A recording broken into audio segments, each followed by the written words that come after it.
नमस्कार, आप देख रहे हैं आज तक डिजिटल और मैं हूं आपके साथ अनूप आकाश वर्मा और मेरे साथ हैं आज तक .in के क्राइम एडिटर परवेज सागर साहब। परवेज जी, बहुत बहुत स्वागत है आपका। और एक खबर है जो अब तक मीडिया की सुर्खियों में दबी दबी सी लगती थी, लेकिन अब उस पर से एक पर्दा उठा है क्योंकि एक गिरफ्तारी हुई है। हम बात कर रहे हैं अतीक अहमद, अशरफ, उस पूरी फैमिली, उस पूरे कुनबे के एक सदस्य, एक साथी जो आज जिस पर शिकंजा कसा गया है। अशरफ के साले सद्दाम को यूपी एसटीएफ ने पकड़ा है। ये तो दुबई भाग गया था, ये लौट के कैसे आ गया और कैसे ये पूरा जाल बुना गया और शिकंजे में कैसे आया है, और इसका आना कितनी बड़ी कामयाबी है, क्योंकि कोई मिल नहीं रहा था, सब भागे भागे फिर रहे हैं। अब ये एक पहला है जो पकड़ में आया एक तरीके से। देखिए, अतीक अहमद और अशरफ का मर्डर होने के बाद से, या यूँ कहें कि अशरफ और अतीक तो दोनों आरोपी थे उमेश पाल हत्याकांड के। तो जब उमेश पाल हत्याकांड हुआ था तो उसी के बाद से लगातार यूपी पुलिस के ऊपर एक दबाव था। यूपी पुलिस लगातार जो छापेमारी कर रही थी, लोगों को उठा रही थी। अतीक गैंग के बहुत सारे लोगों को पुलिस ने उठाया, इंटरोगेट किया, उनसे पूछताछ की।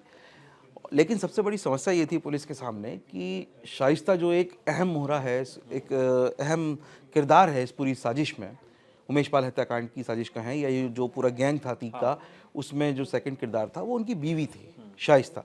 और शाइस्ता जो है उसको पकड़ने के लिए पुलिस ने दिन रात एक कर दिया, लेकिन शाइस्ता और गुड्डू मुस्लिम, ये नौ लोग अभी तक पुलिस की पहुंच से बाहर थे।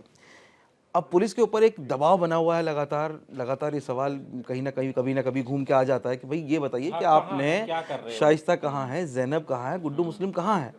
इसी तरह से एक और नाम था सद्दाम, कि सद्दाम कहाँ है। सद्दाम वो किरदार है इस कहानी का जो पर्दे के पीछे रह करके भी बहुत अहम रोल निभा रहा था।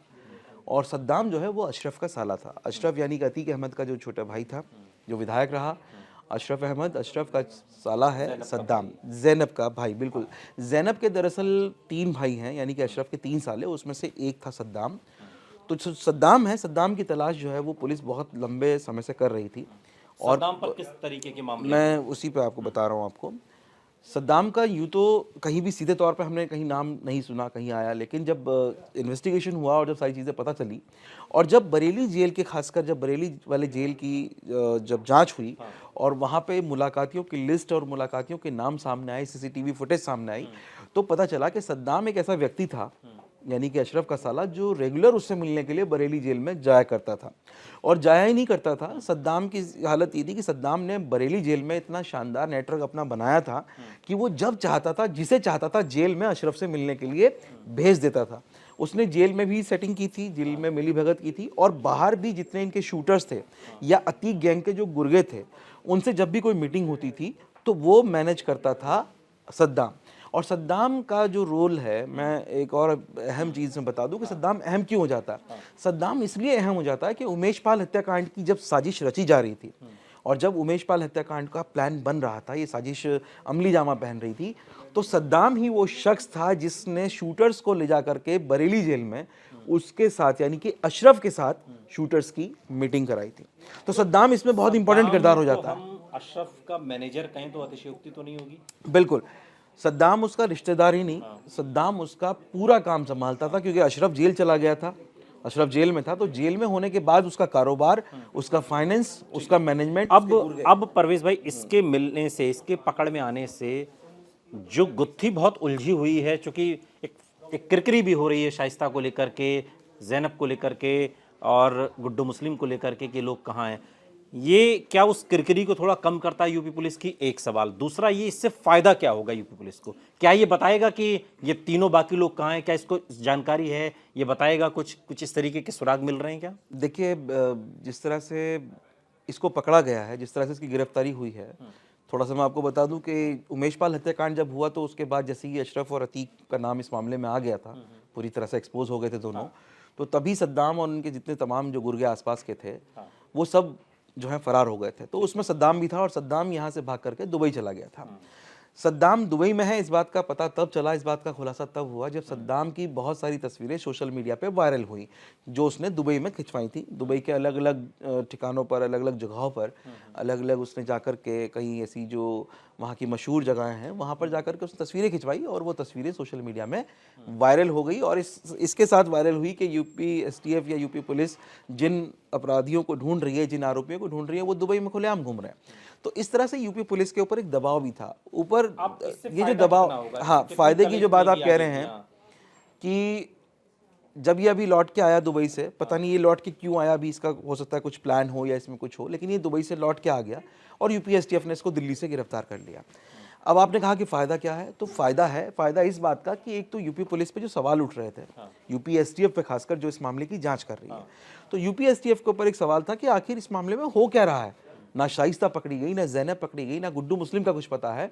क्या ये तो ऐसे में है कि वो तीनों इसके संपर्क में हो दुबई से? देखिए, संभव तो कुछ भी हो सकता है क्योंकि पूरा एक ही गैंग है, सब एक ही गैंग के लिए काम करते हैं, सब अतीक गैंग के सदस्य हैं। लेकिन जिस तरह से ये गया और फिर लौट करके आया, तो जाहिर तौर पर ये एक अहम किरदार तो है इस पूरी कहानी का। और यूपी एसटीएफ ने अगर इसको पकड़ा है तो यूपी एसटीएफ का कहना भी है कि इसके पकड़े जाने के बाद बहुत सारी चीज़ें हैं जिनसे कि पर्दा उठ जाएगा। और यूपी एसटीएफ लगातार सद्दाम से पूछताछ कर रही है। लेकिन परवेज भाई, आम तौर पर होता क्या है कि ये लोग मुंह नहीं खोलते हैं। और अगर चूंकि गुड्डू मुस्लिम का तो इतिहास खैर इस मामले में अलग तरीके का रहा है, सद्दाम के काम करने का जो तरीका रहा है वो अभी तक पर्दे के पीछे से रहा है, फ्रंट फुट पर बहुत ज़्यादा देखा नहीं गया। ये उमेश पाल हत्याकांड में भले उसके बाद चीज़ें रही, उससे पहले कोई इतना इसका नाम उस तरीके से था नहीं। इसके पकड़े जाने से क्या ये बाकी जो केस हैं कुछ सॉल्व होते हुए लग रहे हैं, या सिर्फ इसको रस्म अदायगी के लिए, चूंकि 4 आदमी में पकड़ने थे उनमें से एक इसको पकड़ लिया है? मुझे लगता है कि जिस तरह से सद्दाम की गिरफ्तारी हुई है तो इसे यूपी एसटीएफ एक बड़ा अचीवमेंट बता करके पेश कर रही है। और वाकई पकड़ा जाना अचीवमेंट भी है क्योंकि इतने दिन से कोई पकड़ा ही नहीं है, कुछ हो ही नहीं रहा इस मामले में, पता ही नहीं चल रहा कि हो क्या रहा है, जो बाकी फरार लोग हैं वो कहाँ हैं। लेकिन सद्दाम कितने राज खोल पाएगा और क्या क्या वो जानता है, क्या वो बताएगा, कितने उसको मालूम है, ये भी वही क्योंकि अतीक अहमद और अशरफ की हत्या के बाद जब ये लोग भागे हैं, बिल्कुल ऐसा लगता है कि शायद मुझे नहीं लगता कि ये कहीं एक संपर्क में रहे होंगे। एक रणनीति भी होती है अपराधियों की भागने की, जैसा कि पुलिस अक्सर बताती भी है कि जब भी इस तरह कोई बड़ा कांड होता है और उसमें बहुत सारे समूह में, हाँ बिल्कुल नहीं बता रही, क्योंकि ऐसा लग रहा है कि बिल्कुल एकदम पुलिस खामोश होकर हाथ पे हाथ धर के बैठ गई, लेकिन ऐसा नहीं है। पुलिस अपना काम कर रही है टेक्निकल सर्विलांस के थ्रू, या अपना जो और उनका नेटवर्क है, मुखबिर नेटवर्क है, या और जो तमाम संपर्क सूत्र पुलिस के होते हैं, वो उसके माध्यम से उन्हें ज़रूर कहीं ना कहीं उन्हें तलाश कर रही है।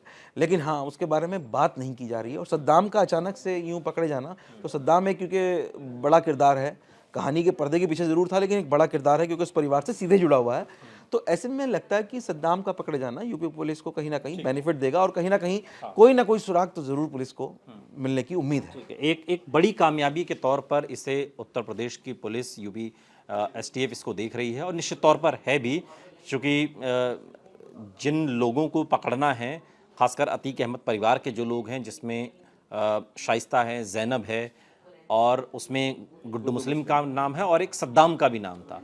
सद्दाम जो दुबई भाग गया था, दुबई से लौटा है, दिल्ली से इसको पकड़ा गया है, लेकिन सद्दाम के ऊपर इनाम भी था, 1 लाख रुपए का इनाम भी था। और बाकी लोग कब पकड़ में आएंगे, हिंदुस्तान में हैं या हिंदुस्तान की सीमा को पार कर गए हैं, अभी इस पर कुछ भी कोई कहने को साफ साफ तैयार नहीं है।